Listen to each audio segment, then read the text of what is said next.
Hey guys, welcome to our Take 5 moment for today.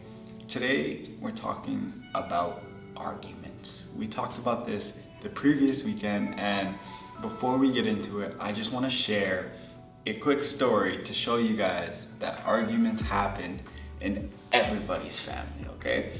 Now, let's rewind back to when I was your guys' age. I had 3 siblings at the time, okay? One of them was very young, and 2 of them were obviously older than me. And one of the things is that my older siblings and I, we would argue all the time. And we would argue about foolish things. We would argue about what we're gonna do that day. Like, my brother wanted to play fight or just chill inside, and my sister was like, yo, let's have a baking contest and see who can bake the best thing with all the ingredients in our house. And the argument would go back and forth and back and forth. And because I was the third child, technically, not really, you know what I mean, because the other one was very young and I was the deciding factor. And whoever I picked, they were always on my side. And then whoever I didn't pick, they were quite the opposite. They weren't on my side, and it was always balancing a tightrope and always having to hear that argument. And then when the sibling that wasn't on my side started talking, it now became an argument with me in that conversation. So arguments, we can all agree that they suck,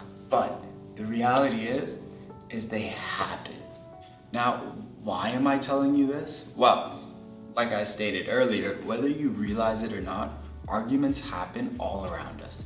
And they happen a lot with all kinds of different people over all kinds of different things. And honestly, it'll probably be this way for the rest of your life. Boo. I mean, all you have to do is glance at social media and you see people arguing over things like politics, religion, and that's true. Arguments are everywhere you look. And I think most of us probably feel like all arguments are bad. I mean, conflicts usually don't make you feel great, and they can be really difficult and uncomfortable to have. In fact, I think most of us try to avoid arguing if we can, right?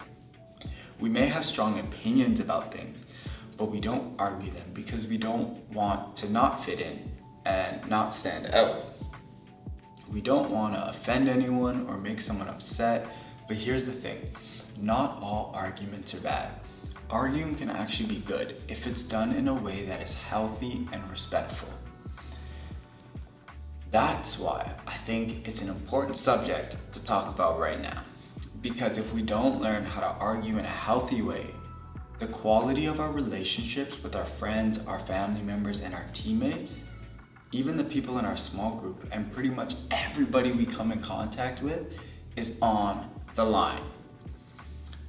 Today, we're gonna take a look at a verse in the New Testament of the Bible written by Jesus' half-brother, James.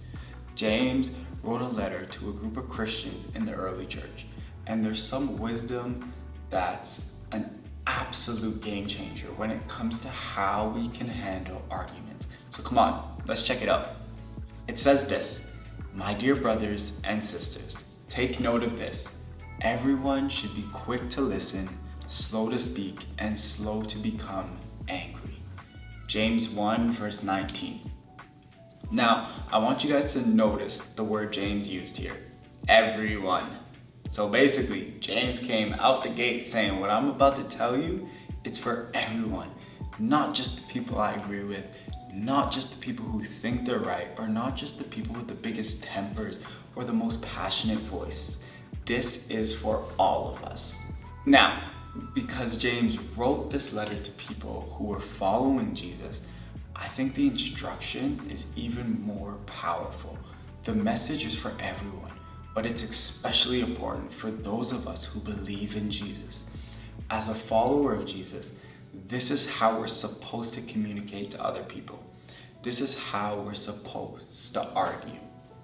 So what did James say we're supposed to do? First, he told us to be quick to listen. In other words, when you find yourself in an argument, listen first.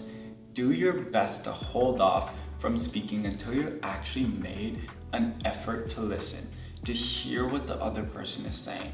I think just applying the first piece of wisdom alone could solve a lot of our disagreements, don't you think? So often the reason our arguments get so heated or go on for so long is because we don't make an effort to listen to the other person, or we don't feel like they're listening to us. James followed that by telling us to be slow to speak. Now, for some of us, this one's particularly difficult. We want to speak what's on our minds all the time, but especially in an argument. The thought of not saying what we think or feel, that's just crazy, isn't it?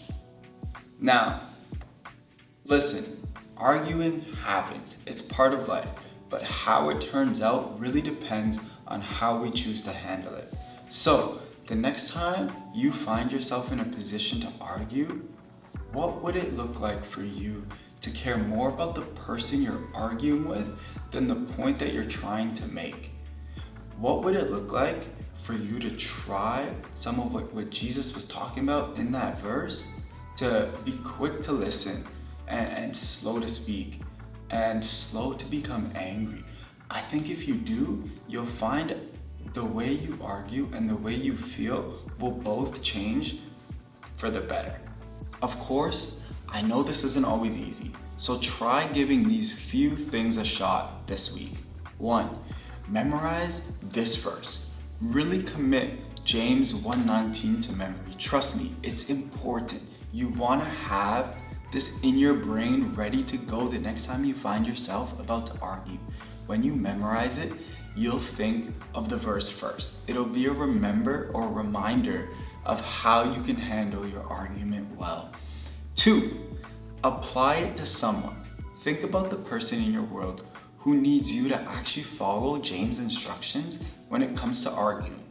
Who do you find yourself tempted to argue with often? Someone in your family, a friend, a kid on your team? In your mind, put their face next to this verse. Maybe even write both down side by side and keep it somewhere you can see it. That way, when you think of that person, you'll also think of James' word on how you can better approach them. Number 3, put yourself in their shoes. I know this one is tough, but I want to challenge you to see more in that person than just your differences, your argument, and your stance. I want you to try and see and understand their side. This is part of being quick to listen. It's being quick to understand the other person's point of view. Jesus could have won every argument ever, but he still talked to people. He still made time to listen to people. He still made the effort to hear their perspectives. And putting yourself in someone else's shoes will help you do the same. It doesn't mean you'll always agree with what they think, but it does mean you'll try to understand why they think that. It means you'll try to understand them. Now, as you leave, I want you to think about this question. When I argue, do I argue to win or to understand?